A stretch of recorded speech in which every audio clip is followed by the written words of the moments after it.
کہہ رہے ہیں جب چاروں فقہ ٹھیک ہیں، چاروں امام ٹھیک ہیں، تو یہ کیا لاجک ہے کہ ایک ہی کو فالو کرو؟ بھائی چاروں کو فالو کر نہیں سکتے، ممکن نہیں ہے نا چاروں کو فالو کرو، اس میں خواہشات کا دروازہ بھی کھل جائے گا۔ تو اگر آپ ایک فقہ کو فالو نہیں کرتے، کبھی ادھر کبھی ادھر، تو اس سے فساد ہوگا، خواہش نفسانی کا دروازہ کھلے گا۔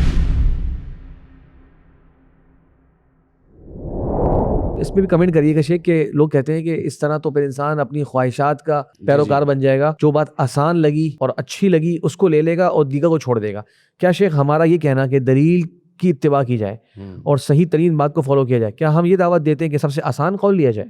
اس پہ آپ کیا عرض کریں گے شیخ؟ یہ تو خیر اصل میں ایک طریقہ کار رہا اہل الرائے کا، جو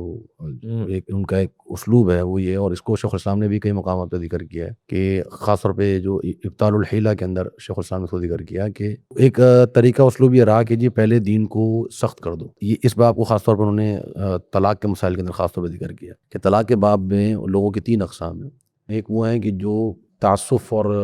اس کی طرف جاتے ہیں، یعنی مشکل شدت کی طرف جاتے ہیں، اور بعض ایسے ہیں یعنی دوسری قسم ایسی ہے جو مکر اور احتیال اور خداع کی طرف جاتی ہے، اسی یعنی تعسف کو لیتے ہوئے پھر وہ احتیال کی طرف نکل جاتے ہیں۔ اور تیسرے وہ لوگ ہیں جو اعلیٰ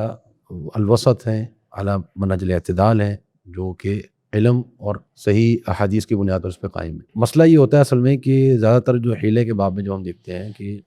پہلے اپنے اوپر سختی کر لی جاتی اور پھر سختی کرنے کے بعد پھر لوگوں کو ہیلے بتائے جاتے ہیں۔ اس کے 2 فائدے ہو جاتے ہیں۔ ایک فائدہ یہ ہوتا ہے کہ لوگ آپ کی طرف مجبور ہو گئے، لوگوں نے آپ کے پاس ہی آنا ہے، ان کو پتہ ہے کہ یہ پریشانی ہے، آپ اس پریشانی میں کہاں جائیں، اور لوگوں کو پتہ ہے کہ یہ حضرت صاحب ہمیں کوئی نہ کوئی طریقہ بھی نکال کے دے دیں گے حلالہ۔ ہاں کوئی مطلب ہر باب میں، طلاق کے باب میں بھی اور بیوع کے باب میں بھی اور قسموں کے باب میں بھی، اور جہاں پر بھی آپ چلیں گے تو باقاعدہ تو کتاب الحیل جو ہے وہ ان کی مرتب ہے۔ اہل الحدیث حیل کی طرف نہیں جاتے ہیں۔ خواہشات کا جو باب ہے نا یہ حیل میں آتا ہے کہ آپ اپنے حیلے کے ذریعے سے ایک چیز کو اپنے لیے آپ حلال کر لیں۔ ہاں رخصہ شرعیہ ایک الگ باب ہے، رخصہ شرعیہ جو علماء اختیار کرتے ہیں وہ الگ چیز ہوتی ہے، لیکن یہ کہ ایک مسئلے کو یعنی اہل الحدیث کا ایک امتیاز ہے کہ جو مسئلہ امام بخاری سے یا ان سے پہلے صحابہ سے جو مسئلہ چلا آ رہا ہے آج تک اہل الحدیث میں وہی مسئلہ ہوگا۔ اگر خواہشات کے باب کو فالو کیا جاتا تو پھر زمانے کے اعتبار سے مسائل چینج ہو جاتے ہیں، مسائل میں فرق آتا ہے۔ یہ فرق ہمیں اہل الرائے میں تو نظر آتا ہے کہ ان کے ہاں پہلے شدت تھی، بعد میں اس میں ہیلے نکالے گئے، اور ہیلے بڑھتے بڑھتے کہاں پہنچ گئے وہ ایک لمبی گفتگو ہے۔ لیکن جو مسائل نماز کے باب میں دیکھ لیجئے، عقیدے کے باب میں دیکھ لیجئے، نکاح طلاق کے باب میں دیکھ لیجئے، بیع و شراء کے باب میں دیکھ لیجئے، کھانے پینے کے باب میں دیکھ لیجئے، جو مسائل آج سے 1200-1300 سال پہلے ذکر کیے گئے اہل الحدیث کی فقہ میں، آج تک اہل الحدیث اسی پہ قائم ہے اور کوئی خواہشات کی طرف نہیں ہے، اور جو بھی بات کی جاتی ہے اس پہ دلیل کی بنیاد پر بات کی جاتی ہے۔ بس اس میں خواہشات جو ہے نا وہ یعنی جیسا شیخ نے ذکر کیا نا کہ خواہشات کی پیروی ہو جائے گی، ادھر سے کچھ لیے، خواہشات کی پیروی واضح ہوتی ہے کہ ایک انسان اپنے لیے سہولت ڈھونڈ رہا ہے، ادھر ادھر سے آسانی ڈھونڈ کے آسانی طرح، اور ایک یہ ہے کہ اللہ اور اس کے رسول کا فرمان مننے کے لیے سامنے واضح ہے، اور اس میں وہ سختی بھی آ رہی ہے تو اس سختی کو بھی وہ لے رہا ہے۔ ہمارے یہاں آپ دیکھ لیجیے، ہمارے یہاں مسائل قرآن و حدیث سے منسوخ ایک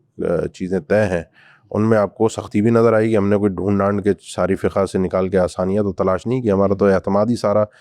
قرآن و حدیث پہ رہا، اور لوگوں کو، عوام کو ڈائریکٹ قرآن و حدیث کے ساتھ جوڑا گیا اور ان کو نصوص بتائی گئی۔ اور دلیل چیز کی آخری یہ بھی ہے کہ جو اعتراض کرنے والے کہ ہم پاکستان کے ماحول کی بات کر رہے ہیں، پاکستان انڈیا کے ماحول کی، تو اکثر حنفی حضرات ہوتے ہیں، تو ہم یہ کہتے ہیں کہ جن مسائل کے اوپر آپ یہ کہہ رہے ہیں کہ ہم نے وہ آسان موقف لے لیا، اگر آپ تحقیق کریں گے تو جمہور کا بھی وہی موقف ہے۔ تو پھر یہ جو بمبارڈمنٹ ہے یہ شافعی حضرات پہ بھی کی جائے، مالکیوں پہ بھی کی جائے، حنبلیوں پہ کی جائے، نہیں اگر آپ تقریر کرتے ہوئے وہ موقف لے لیں گے تو آپ آسانی کو فالو نہیں کر رہے ہوں گے، لیکن اگر آپ دلیل کی اتباع کے ساتھ اس موقع کو اپنا لیں گے تو باقاعدہ کہا جاتا ہے کہ یہ گمراہی ہے۔ قاعدہ ان کے مناظرین کی یہ باتیں ہیں، یعنی رفع الیدین اس لیے کر رہے ہیں امام شافعی نے کیا تو آپ کا صحیح ہوگا، اگر اس لیے آپ کر رہے ہیں کہ اللہ کے رسول نے کیا تو آپ غلط ہے۔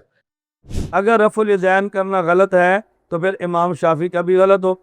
مکہ اور مدینے والوں کا بھی غلط ہو، ان کے پیچھے نماز نہیں پڑھنی چاہیے، اور اگر رفع الیدین کرنا ٹھیک ہے تو پھر غیر مقلدین کا بھی ٹھیک ہونا چاہیے۔ ہم کہتے ہیں غیر مقلدین کا رفع الیدین باطل ہے اور امام شافعی کا رفع الیدین حق ہے۔ غیر مقلدین کا مکروہ تحریمی ہے، ان کا رفع الیدین سنت ہے، ان کا رفع الیدین ناقابل قبول ہے، ان کا رفع الیدین قابل قبول ہے۔ غیر مقلد رفع الیدین کرے تو نماز میں خدشہ کے ساتھ نہ ہو، اور امام شافعی اس کا مقلد کرے، ہمیں پورا یقین ہے کہ وہ نماز ہو جائے گی۔